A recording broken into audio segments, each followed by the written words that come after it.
আমার নবীজি জিবরিল আলাইহিস সালামকে জিজ্ঞেস করছেন, ইয়া জিবরাইল কাম উমরতা মিনাস সিনিন। জিবরিল আমিন বলতেছেন, লাস্তু আ'লামু গায়রা আন্না ফিল হিজাবির রাবি নাজমান ইয়াতলাউ ফি কুল্লি ৭০ আলফ সানাতিন মাররাতান।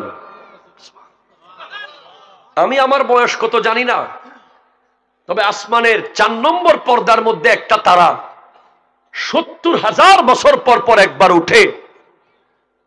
আমি এই তারাকে ৭২,০০০ বার দেখেছি।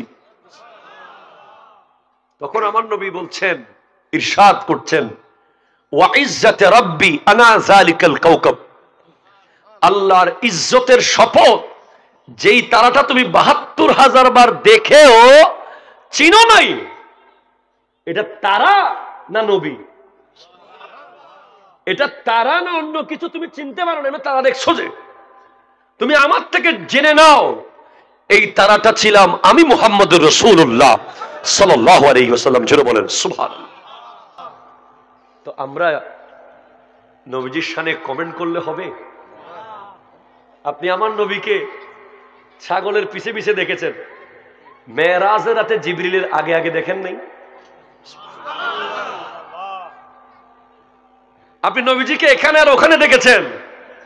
আপনি নবীজিকে মেরাজের দিন রাতে মসজিদে আকসায় সমস্ত নবীদের ইমামতের মুসল্লায় দেখেন নাই? আপনি ওইটা না বলবেন। আমি স্পষ্ট করে বলতেছি, সব জায়গায় বলতেছি, নবীজির শানে যদি শব্দ চয়নে, বাক্য বিন্যাসে আমার যদি কখনো বেয়াদবিমূলক এক শব্দ পান, আপনার সাথে সাথে আমাকে ফোন করে জানানো আপনার জন্য ফরজ, এবং সাথে সাথে তওবা করা আমার জন্য ফরজে আইন। যদি সেটা আমি না করি, আমার ওয়াজ আপনি বয়কট করবেন, আমার পিছে নামাজ আপনি পড়বেন না, আমাকে আপনি ফলো করবেন না, আমাকে আপনি ছেড়ে দেবেন। কারণ যার জবান দিয়ে নবীজির শান ও আজমতের বিন্দু পরিমাণ বেশ কম হবে, তার কাছ থেকে দিন নেওয়া হারাম। কথা কন না? হারাম। ফতোয়া নিয়ে আসেন।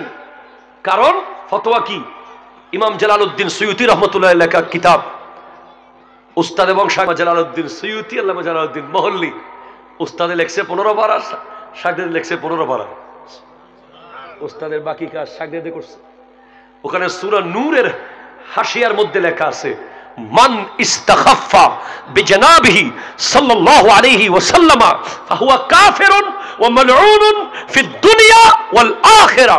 যে ব্যক্তি আমার নবীর শানে বিন্দু পরিমাণ খাটো করবে, ছোট করবে, কথা সত্য হোক, এর পরেও যদি শব্দ চয়নে নবীজির শানে বিন্দু পরিমাণ খাটো হয়, সে দুনিয়া এবং আখিরাতে লানত প্রাপ্ত কাফের।